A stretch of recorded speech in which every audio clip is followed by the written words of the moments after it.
And good evening there, folks. Stampede Valkyrie coming back at you with another unusual light find. This was actually sent to me by a friend who actually lives in Japan.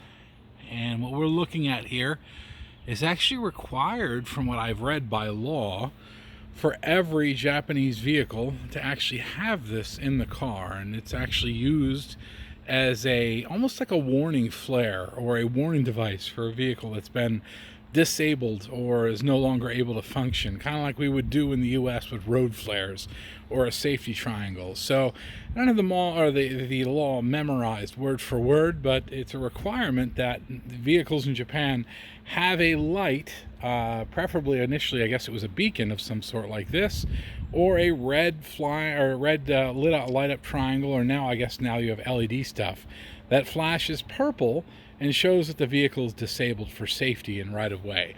But what we're looking at here is a PatLite, which I believe is Indonesia in manufacture, and the model on this guy, we can zoom in on that, is KW12. So it's a PatLite KW12. Now somebody might be asking me, hey, isn't that a little outside my wheelhouse here for lights? Not really. This is actually a very interesting light. It's on the lower or cheaper side of things for PatLite. This is very much when I opened it up and took a look at it, the build quality is more like that McDermott light, which I featured in some other videos, not so much like a Fireball or anything like that. But the drive system itself is pretty ingenious. I mean, it does have, you can see this brilliant purple. The purple looks really good. But you can see the drive motor in here, and then there's an axle coming off and a friction. It actually just has a simple burr. Let's see if I can come around here. And that burr makes contact with the bottom of the rotator, as you can see in here. And then that burr, all that does is that burr then spins the entire platter, which then spins the light itself. The neat thing about this light is it does have a spare bulb built into the light, which is actually really cool. The other thing too is that the light itself is really light, but because it's designed to be put, if this is a vehicle, the cord on here, before I get ahead of myself, the cord on here is really long. Like if we're looking at this here, the cord's bundled up, really long cord, like I'm already coming off it here. And that cord is probably 12 plus feet long. So this is designed to be plugged into the vehicle, and then if this was the car that we're looking at, to put the beacon somewhere else, outside or away from the vehicles, to alert people that there's some sort of impedance or traffic impedance. It's very neat. But there are two pieces of metal on the inside. One of them is right here, the other one is in the front, that give this beacon some heft and some stability. There is no, as I flip it around, no magnets or anything else. And if we flip this around some more, I can get you a look at the bottom of the beacon. And if I zoom in, there we go. So PatLite, model KW12, 12 volts DC.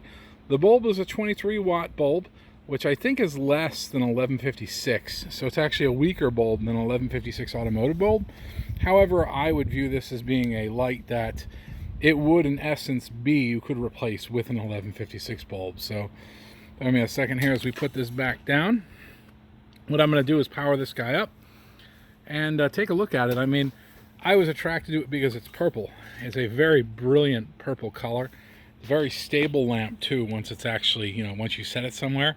And it's getting dark, so we should actually have a pretty good shot here with some nighttime. So bear with me a moment. Let's go ahead and get this started, and I will be right back. And with the pause of a video, I am now back, and there is that purple light. It's a very brilliant color, purple. And like I said, purple, or maybe I didn't say this previously, purple in Japan is kind of like amber is in the United States, and I would say Canada as well. It's a caution color. It's used in regards to saying, kind of like amber, saying caution or something's going on. It's a very brilliant purple. Again, one of these things, honestly, that if I wasn't sent this, I would have learned about it eventually, but I'm not sure if I would have picked one of these up on my own.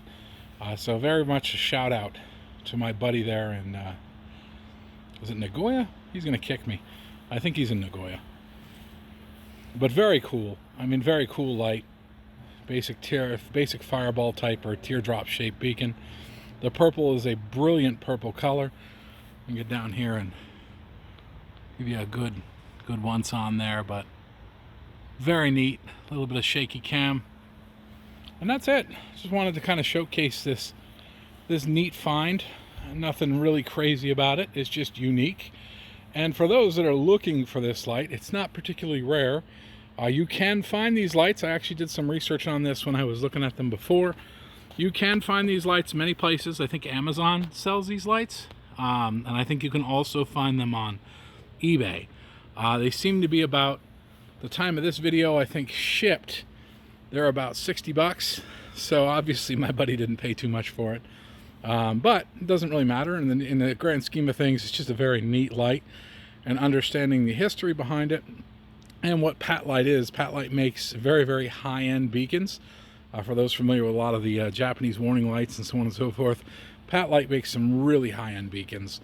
And then, of course, you also then have the lower quality beacons like these guys. And as you can see, I'm not making fun of this light, but one good example, and if I can do this while it's lit up, is you can see how you get this dome off, which there's a screw here, a screw here, and then one in the back. So this would not be a light, one right here. That would not be a light that I would put on the outside of a vehicle and say, you know, hey, if it's raining, it's definitely not weatherproof.